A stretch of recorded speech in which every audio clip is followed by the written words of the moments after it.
to my channel. Today we are going to discuss about more things in EVS NCERT. जो हमने एक series start की है EVS की, उसमें ही हम आगे बढ़ेंगे। हमने इसके पहले के पार्ट्स में ये चैप्टर्स डिस्कस कर चुके हैं कि वाटर से रिलेटेड, एनिमल से रिलेटेड। आज हम बात करेंगे चैप्टर 9 में, जिसमें इट्स ट्रेनिंग करके चैप्टर का नाम है और इसमें एलिफेंट की बात हुई है। तो कभी कुछ इस तरीके के क्वेश्चंस भी आपके आ जाते हैं एलिफेंट से रिलेटेड। एलिफेंट से रिलेटेड और सारे इंटरेस्टिंग फैक्ट्स हैं जो हम आगे के सीरीज़ जब आगे हमारी बढ़ेगी उसमें भी हम पढ़ेंगे। अभी इस क्लास से रिलेटेड जो आपके पॉइंट्स हैं वो ये हैं कि एलिफेंट्स को आपके बनाना खाना बहुत पसंद होता है और they love to play in mud. ठीक है, तो बाकी वो झुंड में जाते हैं, ये सारी चीज़ें भी हैं, वो हम आगे डिस्कस करेंगे जैसे जैसे हमारी सीरीज़ बढ़ेगी। ठीक है, तो इसमें एक पोएम की बात हुई है, इसमें एलिफेंट्स के बारे में बात हुई है कि एक पौधा होता है बनाना का पेड़ होता है। तो उसको ये एलिफेंट क्या करता है कि पानी अपनी सूंड में भर के, अपने ट्रंक में भर के वो ले जाके पानी उसको देता है, क्योंकि उसको बनाना खाना बहुत पसंद होता है। तो वो बनाना खाता है, तो वो उसको थैंक करने के लिए उसको पानी देता है। लेकिन बात आती है कि अगर एलिफेंट पानी ना दे तो पानी उसको मिलेगा कहाँ से। तो वहाँ से क्लाउड पोएम भी इसमें इंक्लूड है कि भाई बारिश का पानी आता है, वो अंडरग्राउंड में सीप होता है, फिर उसके बाद से हमारे घर में सोर्स ऑफ वाटर आता है। तो इस तरीके से इसमें जो है क्लाउड्स की पोएम दी गई है जो हरीश निगम जी ने लिखी है, ट्रांसलेटेड फ्रॉम हिंदी, और जकमक एकलव्य से लिखी है। ठीक है, तो इस चीज़ को भी हम साथ में लेके इसको भी ध्यान में लेंगे, क्योंकि आप सीटेट से आपको एनसीईआरटी पढ़नी है एनी हाउ, किसी भी टीचिंग एग्ज़ाम के लिए। सीटेट तो पहला स्टेप होता है आपका, तो सीटेट में तो आप पहले स्टेप को तो पार कर लोगे, लेकिन इसके बाद जब एनवीएस, केवीएस, इन सब में आपको पेपर देने पड़ते हैं ना, तो आप अभी से ही ऐसी तैयारी करके चलो कि आपको बाद में जाके सिर्फ रिवीजन करना हो, क्योंकि इतना कोई वास्ट सिलेबस नहीं होता है। अगर आप प्रॉपर टाइम शुरू से पढ़ोगे तो चीज़ें कवर अप हो सकती हैं। ठीक है, तो किसी चीज़ को रटना क्यों, समझ के चलो, है ना, कि चैप्टर क्या है, हर क्लास में किससे रिलेटेड है। इस बार आपने केवीएस में देखा कि किस तरीके से क्वेश्चंस एनसीईआरटी बेस्ड क्वेश्चंस पूछे जा रहे थे। ठीक है, यहाँ तक कि चैप्टर्स के नेम भी इंग्लिश और हिंदी में पूछे गए, उनके राइटर्स के नाम भी पूछे गए। ठीक है, तो ये तो उस point of seated point of view से इतना इम्पॉर्टेंट नहीं है, बट ये सारे पॉइंट्स इंपॉर्टेंट है। इससे रिलेटेड और भी पॉइंट्स हैं जो मैं आगे डिस्कस कराऊंगी, लेकिन आप लोग ध्यान में करते हुए चलो। एक बार ध्यान में पढ़ते चलोगे ना, तो वो आपके लिए आगे के लिए भी हेल्प आउट करेगा। फिर इसमें पेडोलॉजिकल अप्रोच क्या हो सकती है कि आप ब्रेन के बारे में एक्सपीरियंस बच्चों से पूछ सकते हो। फिर उसके बाद आपके बोर्ड्स बनाते हो, पेपर फोल्डिंग एक्टिविटी, जैसे जब आप एनसीईआरटी की ईवीएस पढ़ोगे ना, या मैथ्स का पूरा एनसीईआरटी का आप उठाओगे, तो पेडोलॉजिकल अप्रोच में जो है आपका मेजरमेंट होता है, नॉन स्टैंडर्ड मीन से, स्टैंडर्ड मीन से, पेपर फोल्डिंग होता है। तो ये सारी चीज़ें आप पेपर फोल्डिंग, पेपर देके बच्चों को आप पेपर फोल्डिंग तो कराने नहीं लगोगे, आज पेपर फोल्ड करना है, कुछ किसी चीज़ में उसको इंटीग्रेट करना पड़ता है। तो मेकिंग ऑफ बोर्ड, आप जब ब्रेन की बात हो रही है तो बच्चों को बहुत इन्जॉयमेंट करते हैं वो बोर्ड्स बनाने में, तो उसमें आप बच्चों को साथ में लेके जा सकते हो कि हम आज बोर्ड बनाने की एक्टिविटी करते हैं। तो वो ऑलरेडी जब बच्चे बोर्ड बना रहे हैं, पेपर फोल्डिंग कर रहे हैं, प्रॉपर उसमें एनालिसिस कर रहे हैं कि कहाँ से फोल्ड करना है। ठीक है, तो ये सारी चीज़ें जो हैं उसमें ऑटोमेटिकली इंक्लूड हो जाती हैं। Sensitising the students by talking about the problems face due to rain, मतलब आप इस बारे में बात कर सकते हो कि अच्छा आप तो रेन में बहुत इन्जॉय करते हो, क्या कभी किसी को आपने देखा है जो रेन होती है तो फिर उनको कुछ प्रॉब्लम फेस होती है। मे भी हो सकता है नियर बाय जो लोग झोपड़ी में रहते हैं या किसी भी चीज़ से किसी को प्रॉब्लम हुई हो, या एनिमल्स के बारे में वो डिस्कस कर सकते हैं। तो एक ओपन एंडेड डिस्कशन हो सकता है इसमें।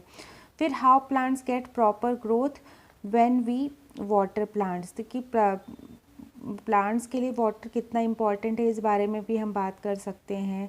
Discussion on the good and bad effects of the rain, कि बैड और गुड इफ़ेक्ट्स क्या हैं रेन के, वो कर सकते हैं।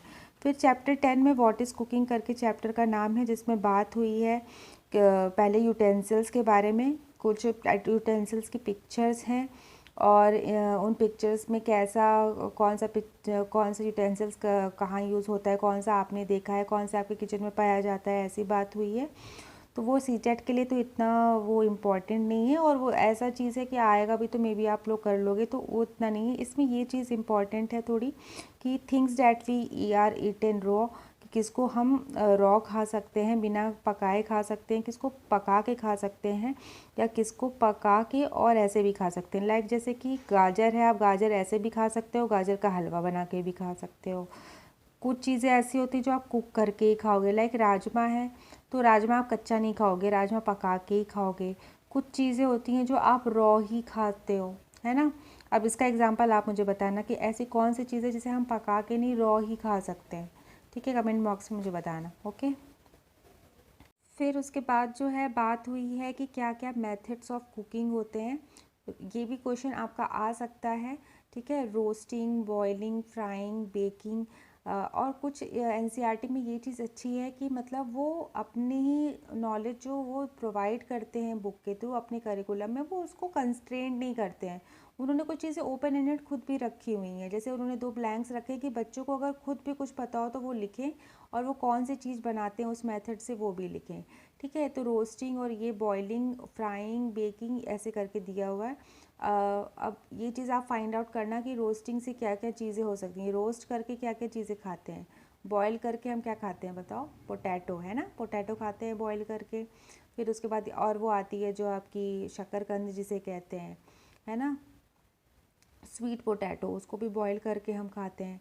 फ्राई करके क्या खाते हैं, क्या खाते हैं, चिप्स खाते हैं फ्राई करके, है ना, पोटैटो की चिप्स फ्राई करते हैं, है ना, समोसा फ्राई करते हैं, बेक करके केक खाते हैं। ऐसे और भी क्या कोई मेथड है जो आप जानते हो और उससे रिलेटेड, वो भी आप बताना। फिर ये भी चीज़ है कि कौन सा ऐसा सोर्स होता है, कौन सा फ्यूल ऐसा होता है जो यूज़ होता है टू इलेक्ट्रीफाई या to heat up the things, जिससे कि हम खाना बना सकें। जैसे हीटर है, हीटर इलेक्ट्रिसिटी से चलता है।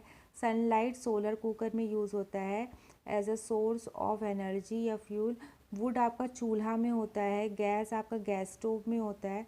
केरोसिन ऑयल जो प्रॉपर एक स्टोव होता है उसमें होता है। कोल से आपका वो देखा है तंदूर, उसमें कोल डाला जाता है तो तंदूर में यूज़ होता है। फिर पैडालॉजिकल अप्रोच क्या हो सकती है, इसमें बच्चों से आप ईटिंग हैबिट्स पूछ सकते हो। ठीक है, जैसे ऐसे क्वेश्चंस आते हैं ना, आपको लगा कि ये पढ़ाने की क्या ज़रूरत है, बट ये इसलिए पढ़ाने की ज़रूरत है, बताने की ज़रूरत है, क्योंकि जब पैडालॉजिकल अप्रोच की बात आती है, ये तो आपकी समझ की बात आ गई, लेकिन जब आप क्लासरूम में जाओगे तो एज अ टीचर आप कैसे डील करोगे इस टॉपिक से, तो these things will help you out. आप हो सकता है इससे बेटर आइडियाज़ भी ला सको। ठीक है, और लेकिन मे बी इसमें कुछ ऐड ऑन कर सको, तो ये एक थॉट प्रोसेस मेरा है, आप इसमें ऐड ऑन कर सकते हो। और इसी से मिलते जुलते आपके पैडोलॉजिकल क्वेश्चन आते हैं। जैसे कि क्लास 3rd की एक टीचर है जो बच्चों को खाना बनाने के लिए कुछ सेशन ले रही है, वो इसमें कौन कौन सी चीज़ें इसमें सही रहेंगी करने के लिए। तो जब ऐसे ऑप्शंस आते हैं आपको, तो आप फिर उसमें ये सोचते हो कि अरे इसमें क्या होगा।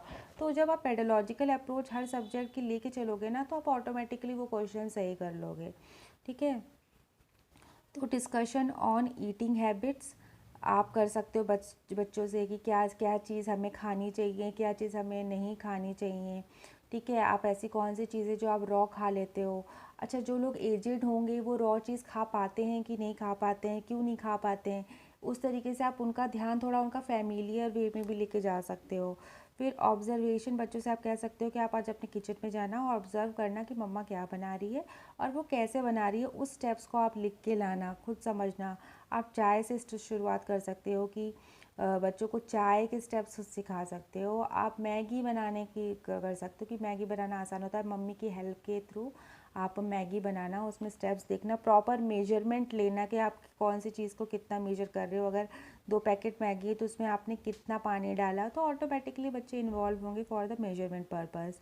आप कुछ ऐसा एक्टिविटी जैसे होता है ना, इंडोर या आउटडोर एक्टिविटी होती है, कभी कैंपिंग किया, उसमें आप कुछ क्यूजीन टाइम रख सकते हो जिसमें बच्चे लेमनाइड बनाएं या कुकिंग विदाउट फायर करें। ठीक है, रॉ थिंग्स लाएं टीम और अपना कुछ वो बनाएं।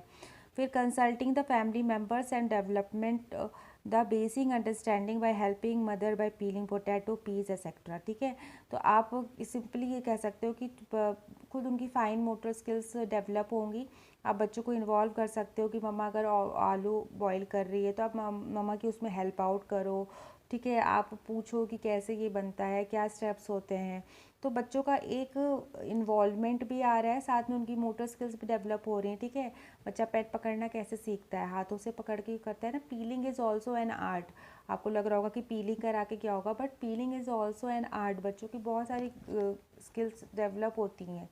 ठीक है, फिर जेंडर बायसनेस की बात आ जाएगी कि अगर ये नहीं है कि क्लास में आप बोलोगे कि आलू छीलने के लिए आप मम्मी की मदद करोगे, तो कौन कौन करेगा। बच्चे कहेंगे, लड़के कहेंगे नहीं नहीं हम क्यों करेंगे, हमारा काम थोड़ी ना है। बट आप वहाँ पे बच्चों को ये चीज़ सेंसिटाइज कर सकते हो इस टॉपिक से कि नो, ऑल आर इक्वल और you all have to do this. तो इससे बच्चे खुद इन्वॉल्व होंगे। जैसे हमने इसमें पहले पढ़ा था ना कि पार्ट्स ऑफ रूम होते हैं, जब एनसीईआरटी में बात हुई कि रूम को एज अ रूम्स नहीं, as a parts of house बोला गया है। इसलिए क्योंकि कुछ पार्ट्स ऐसा होता है जिसमें मेल्स नहीं जाते हैं, जेंडर वो होता है कि भाई किचन है तो नहीं जाएंगे, उस पर है तो स्टडी रूम है तो उसमें हम नहीं जाएंगे, कहीं ऑफिशियल वर्क हो रहा है तो लेडीज़ उस रूम में ज़्यादा नहीं जाती हैं।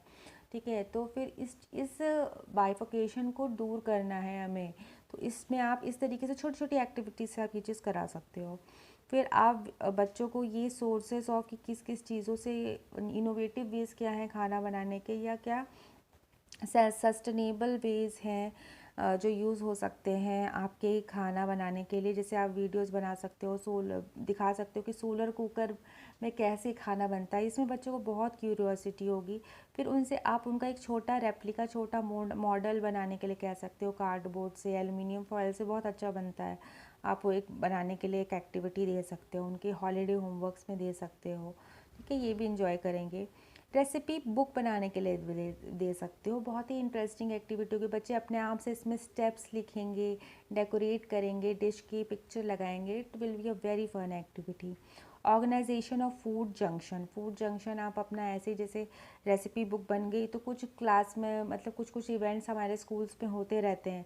तो आप बच्चों को ये कह सकते हो कि भाई अब कल जो है हमारे कुछ एक्टिविटीज़ हैं, आप लोग अपने ग्रुप्स बनाओ, या इंडिविजुअल करना चाहते हो तो इंडिविजुअल करो।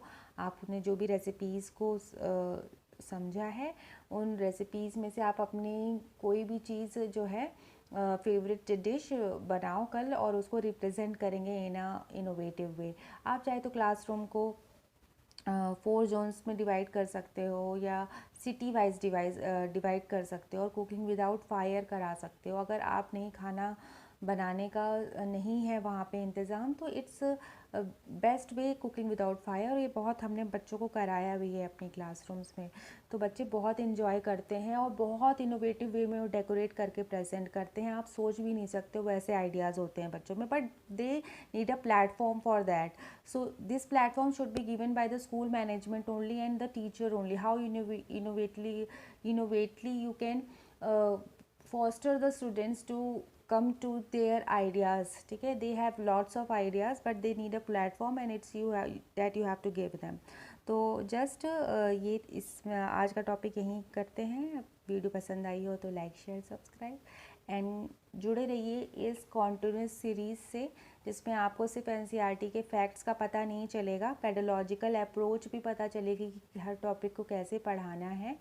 और जब तक आपका पेपर आएगा तब तक साइंस का एक प्रॉपर फैक्चुअल बेस्ड भी आपको टॉपिक मिलता रहेगा। लेकिन अभी पहले एनसीईआरटी को समझो, इसलिए समझो क्योंकि एनसीईआरटी समझना बहुत इंपॉर्टेंट है किसी भी टीचिंग एग्ज़ाम के लिए। जस्ट आपकी हाँ एलिफेंट मड में खेलती है, और टाइगर जो है दूर से चीज़ों को सेंस कर लेता है, उसकी मुस्टैचेस कैसे हेल्प करती हैं इन सेंसिंग द प्रे। आप ये सारी चीज़ें पढ़ोगे, लेकिन एक बार आप चीज़ों को समझ लोगे ना चैप्टर वाइज और थीम वाइज, तो it will help you a lot for a longer vision. Okay, thanks for watching.